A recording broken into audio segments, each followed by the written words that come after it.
all look fat. He literally was like an abbed up offensive lineman at 6'5", 250. Obviously, because he also plays D line. But depending on where they like him, to me, I think he's O lineman. Because he could easily put on 60 pounds and still look phenomenal at 6'5".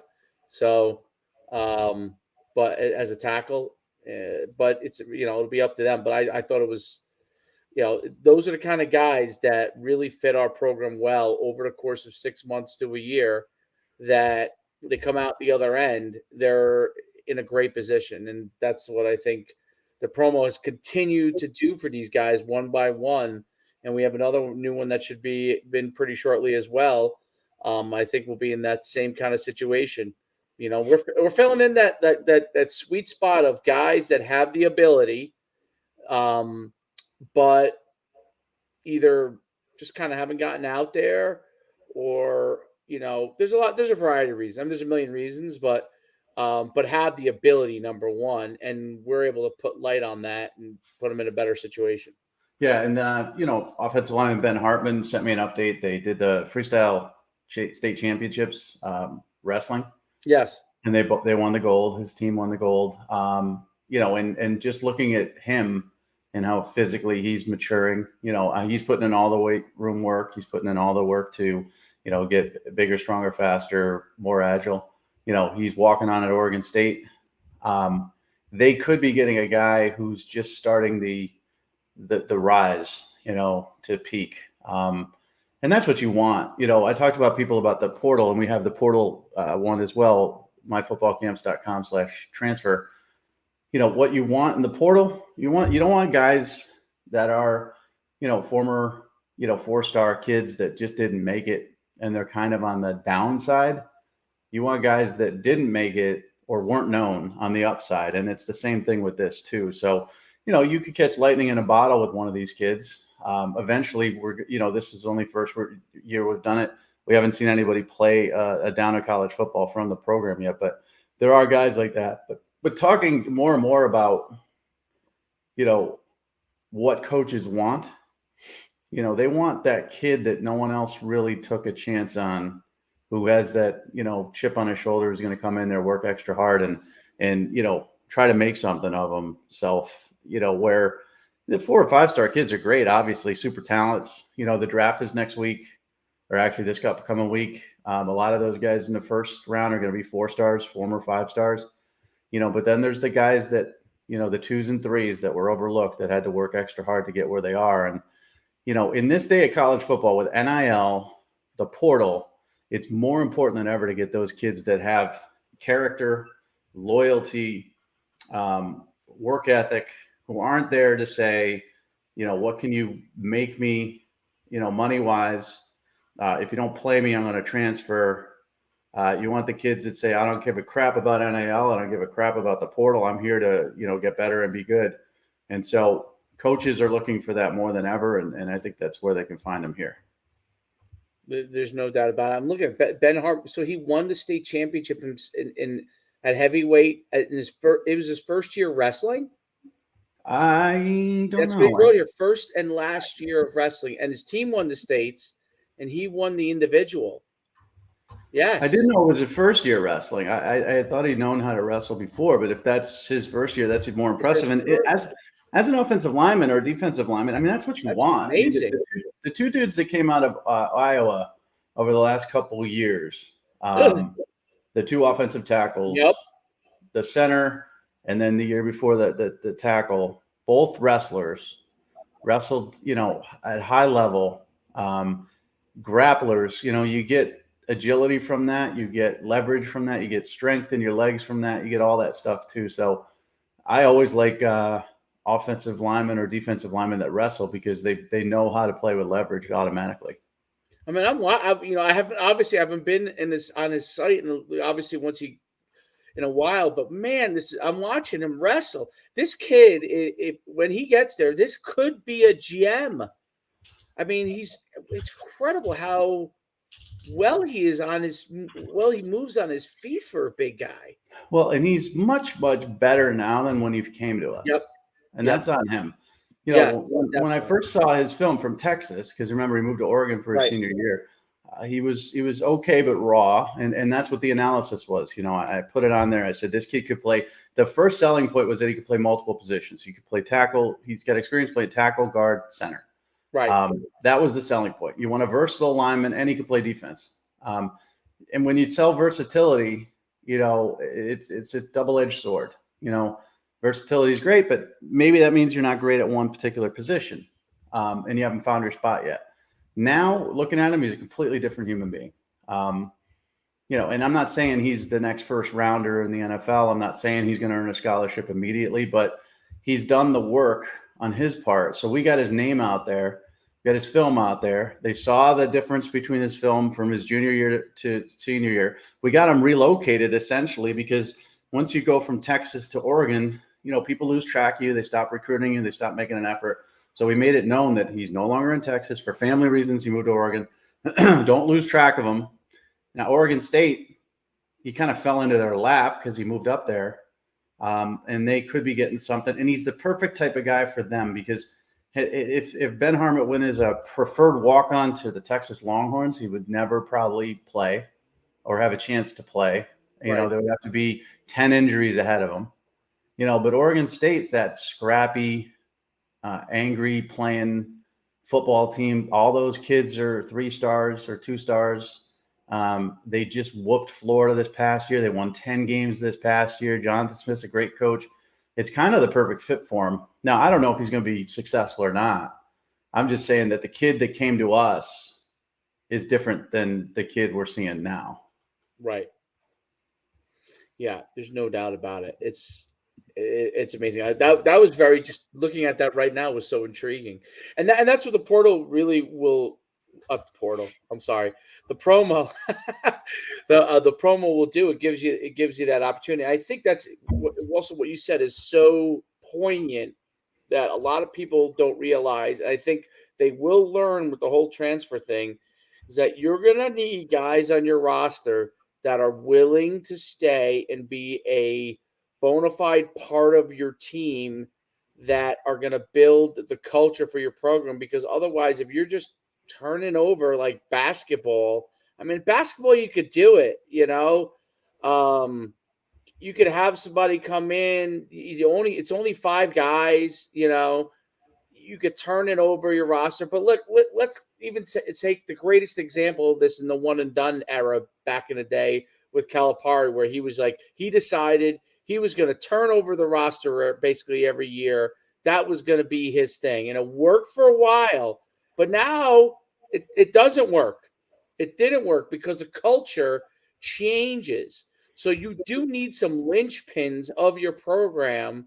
And I would dare to say 3/4 of your players have to be that way. And you can maybe turn over a quarter of those guys, but you need 3/4 of those guys to be guys that are in the program, that are all about the program.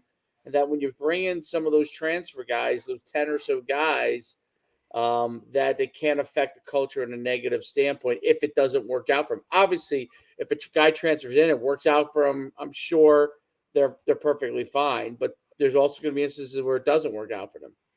Well, and there's also guys, 2 of the best players that jumped at the portal this spring evaluation, you know, April 15th to the 30th, are from Appalachian State and Wyoming.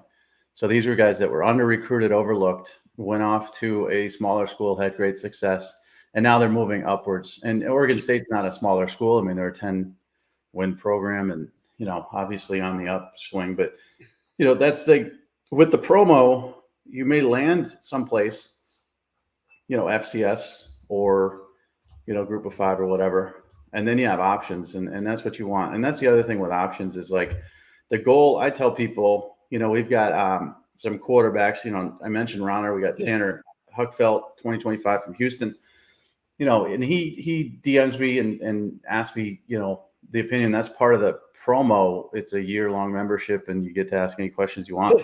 You know, what do you think of this? Should I do this? What do you think of this? I got invited to this camp. What should I do? You know, it's options. That's what you care about. We had, you know, a couple of our guys had a choice between walk-on a Power Five or Group of Five, Hartman being one of them, or FCS scholarships. And that's your choice. Whatever you want to do. You want to pay for school to go to Power Five or Group of Five yourself? Great. If you want to take the scholarship and try to work your way through the portal, great as well. But before you come to us, you have no options whatsoever, and our job is to give you options, even if it's two. I mean, we had one kid go to AIC, which is up in Springfield, and that was all he wanted, was to have that particular option. Some kids get two options, and that's great. The kid's going to Dayton. Didn't have a billion options, but he got one really good one versus another really good one. And then some of you will have 15 options, and that's just the way it is. But if you have none or very few right now, I'm talking to some kids about the promo. They're getting mail. They're getting attention. They're getting coaches following them. And I asked them, I said, well, who's offered? Nobody yet. And I said, okay, that's fine. You could use us. Maybe you couldn't use us. I don't know. But after the spring evaluation is over and it started April 15th, it goes to the end of the end of May. If you don't have an offer, then it's time for sure. Now, right now is a good time to sign up because coaches are out on the road. And if they don't know about you, Buddy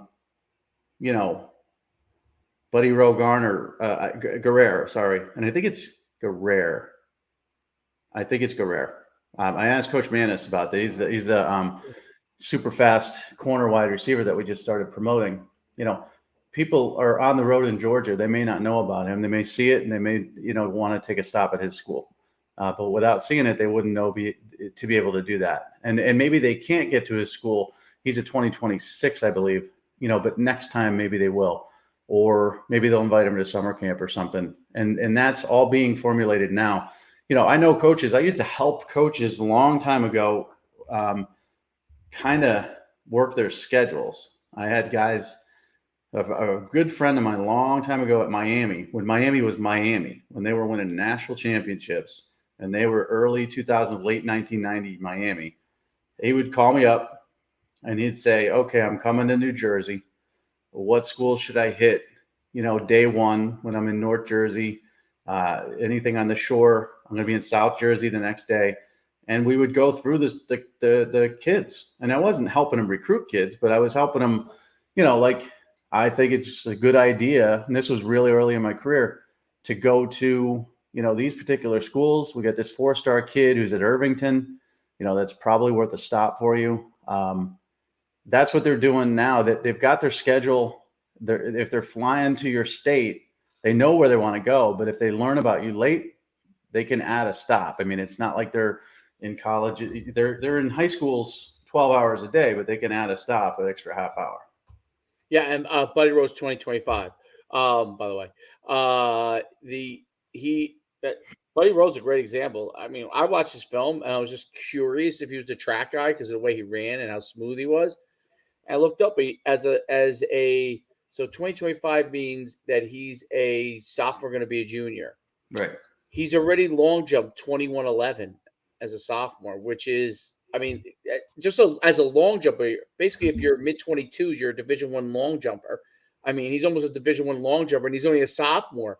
So he has freakish athleticism, and you can see that when he catches the ball and how he runs, and just phenomenal. I mean, and he's only going to get better. He's only going to get bigger. He's slim, obviously, still, but he's going to get bigger, more built, I should say, because I don't think you ever need to add unnecessary weight as a receiver because all it does is slow you down, because right. I think as long as you're working out, if you're not working out, obviously you got to work out. But if you're working out, eating, I was always of this. I'm curious as an analyst. I was always of the, as a guy who played linebacker, they were always telling you back in the day, oh, you got to keep eating, get bigger and bigger and bigger. My whole thing is, man, just get stronger, eat the way that you should eat to be able to support you getting stronger. Unless you're a lineman where you have to gain weight, all you're going to do is just lose speed, right? And the game is speed. So eventually, if you eat too much, you're going to be slower and you won't be as good. I think if you play a skill position, you shouldn't do it on your own in high school. I mean, you wait to get to college, you get on a training table, Yep. You get in a weight program. It's shedding weight is not. If you get to college too big, they're going to cut your weight and then build you back up.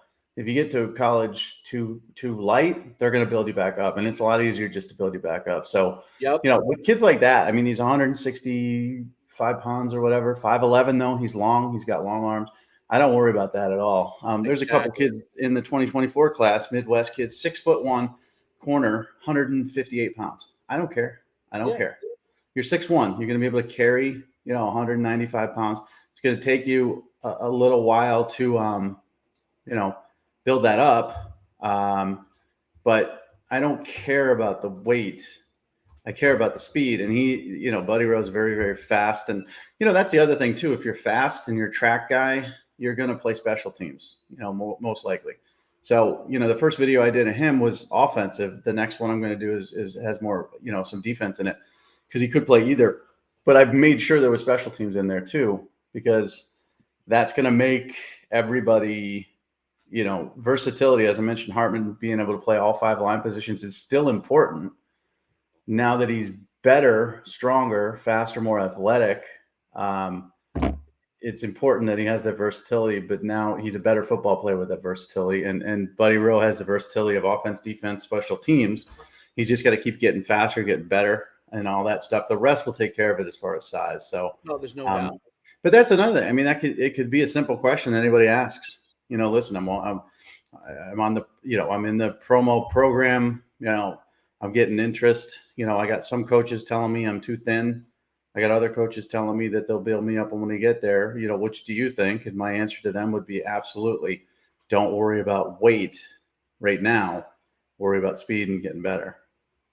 Great advice. I think that's gold. That's one of the things that it's funny, because they're high.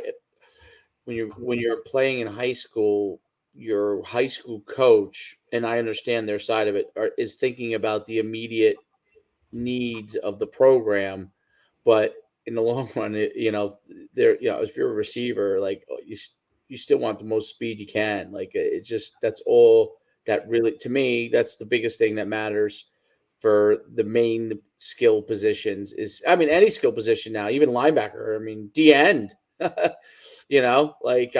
take if a 6'5", 215-pound D end it can fly off the ball, you're going to take him because he's going to be 250 as he keeps growing, right, in size and lifting in college. So, but that's great advice. When you look at the mock draft, there's a lot of different mock drafts, but you look at some of these kids, they weren't that big. Tyree Wilson's 6'6", 271 now. He wasn't anything close to that size coming out of high school. You're going to get bigger. Will Anderson was that typical, guy you're talking about, 6'4", maybe 225. He's 253 now. You're just naturally going to put on weight.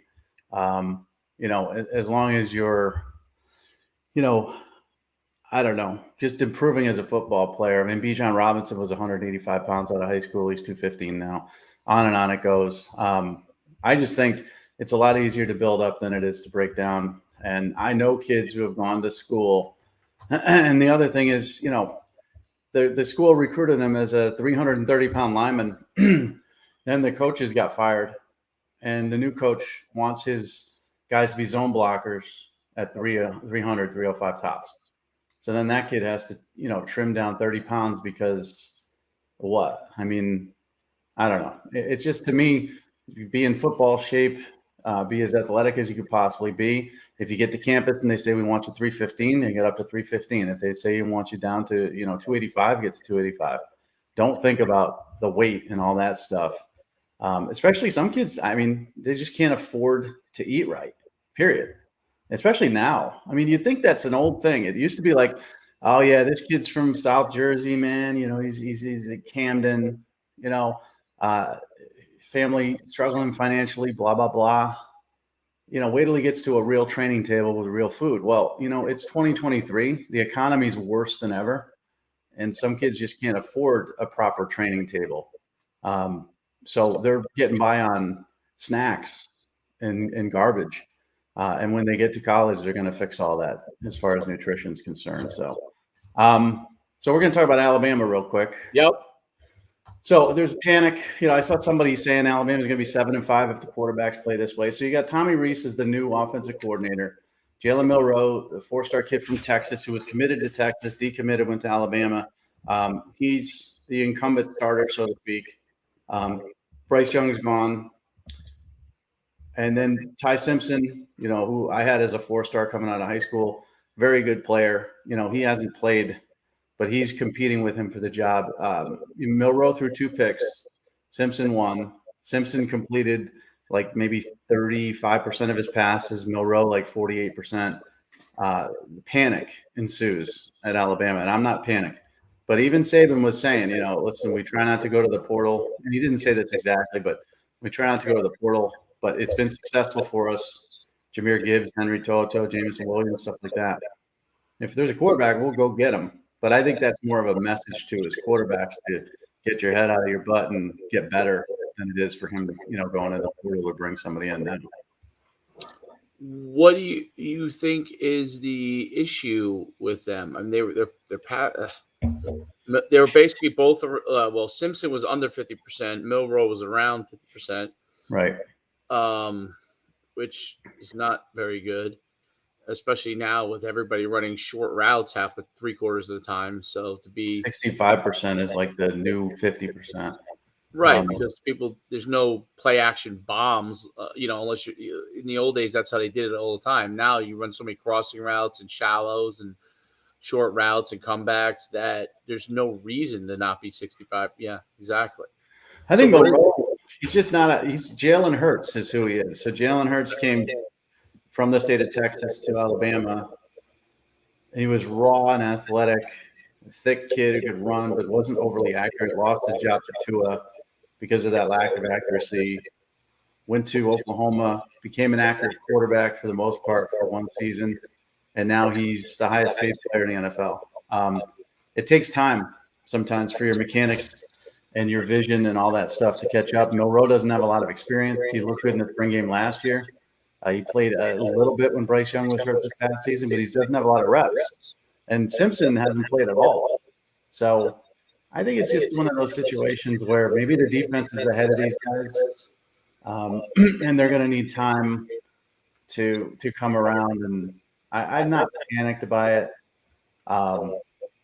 It's really you're spoiled. You go from Jalen Hurts to Bryce Young, you're going to have a drop-off eventually. I don't know why I'm echoing. Something changed? What's that? I'm echoing. You are? Let me see if it's still. Yeah, it might be something on your end. Did you change something? Now I'm not echoing. No, you're not. So whatever you did was perfect. I think I just I clicked a few buttons. Yeah, I'll do it. Fixed it. Sometimes I fix it. Yeah, I look, we had Mac Jones, you had Bryce Young, Jalen Hurts. Forgot about Mac Jones. Tua Tagovailoa. I mean, that's a pretty good run, and to nail all of them being good. Well, you got offensive coordinator change too. I think that's a big deal. That's a bigger deal than people, especially in spring ball. It's a big deal because you're learning the new system, whatever that is. I mean, Alabama's been lucky in that they've had so much success with turning over to coordinators and still kind of succeeding. But I'm sure there's a slight change to the system. I also think Tommy Rees is not like some of the other, even though he's what he did at Notre Dame, they had some nice success. I don't think he's like the other guys from a coordinator standpoint that have been there in recent times. This is a newer, potentially longer term thought process maybe with him. I don't know. I don't know what Tommy Rees' aspirations are. Well, it's more of a pro style approach. Okay. That what he ran at Notre Dame. It's, there's play action, there's run oriented. So when you go from Bill O'Brien, who had it pretty wide open because, Saban embraced the wide open offense with, Kiffin and Sark. They knew they had to throw the ball more than they did with the Derrick Henry year where they just ran over everybody. But now you're going backwards a little bit from Bill O'Brien to Tommy Rees as far as, the nature of the routes, nature of the progressions, nature of the passing game and all that stuff. I don't think that's the ultimate excuse because everybody goes through coordinator changes. I mean, I could name 20 Power 5 schools that have new coordinators, including Notre Dame right now. And Sam Hartman looked great, 13 of 16 in his spring game. And I think it's more about processing. And, maybe Saban said the D-backs are down, but I think that's a ploy. Maybe the Alabama defense is that good. Right. Where they just, these guys struggled as well. It's not like they're the spring game of, Rutgers where they're going against the defense that's not world class. It's, maybe they're that good on defense. I don't know. Rutgers has. I've been to their practices and their defense. I'm concerned for them. Let's put it like that. No, there should always be concern for Rutgers. I mean, there was only one year where there wasn't really any concern, and even then, I don't know. What are you going to do if you're Rutgers? Ray Rice don't come around. They basically had hit the jackpot with Ray Rice and Leonard at the same time, and really was, Ray Rice was going to Syracuse, I think, and something happened there, and where he decided to go to Rutgers instead for whatever reason. And then Leonard, when he made that move, it turned out to be a magical move where they used him as a fullback. And so now they're using the both of them, and they were both stars. That turned out that Teal was the right pro-style quarterback for that team. A lot of obviously they had Anthony Davis probably on that line, I'm guessing. Yeah. So he did do some really good things recruiting-wise where he picked some guys that may not have been as higher rated other than Anthony Davis was a big-time rated guy. He was, and Ray Rice was a 3-star kid out of New York who had, local offers, and they won that recruiting battle. And Leonard was a local kid as well who didn't have a ton of offers, had some. But you got to get lucky if you're Rutgers. Alabama, everybody's a 5 or 4-star. Right. Everybody. So, they're talking about the picks, they threw 3 picks. Well, every interception that occurred in that spring game was by a 5 or a 4-star defensive back, and, it's funny because the D-backs have been a little bit down over the last couple of years at Alabama. That's cyclical as well. So the quarterbacks have been up, the D-backs have been down, now maybe the D-backs are up, quarterbacks are down a little bit. Spring football, look at Colorado. I mean, they look like world beaters on offense. I don't care. It's spring football. It means nothing. It's a showcase. Ohio State showcased their defense because that's the people's concern is that the defense isn't as good as it used to be under Urban Meyer, and that's why they're losing. So lo and behold, the defense looks great in the spring. Now people are saying, well, is the offense going to be as good? You don't worry about that. You put out kind of what people want to see. It wouldn't stun me at all. I mean, I know it's not fabricated. I know this isn't the way it is, but those other scrimmages are closed. Practices are closed. I don't think Saban came out and said, hey, listen, Jalen, I want you to throw 2 picks. We're going to let you throw 2 touchdowns as well and run for a score. I mean, he did have 3 touchdowns. Ty, I want you to throw a pick. It's not like that, but if you have an off day or whatever, or if you set it up, I mean, we don't know. This is spring football. The defense could know every freaking play they're running. Right. Everyone. They're playing against each other. So it might be a situation where the defense has all the plays, knows the routes, knows exactly what's going to happen, knows that this guy is under, orders to not go through more than 2 progressions or to lock in on his first and throw.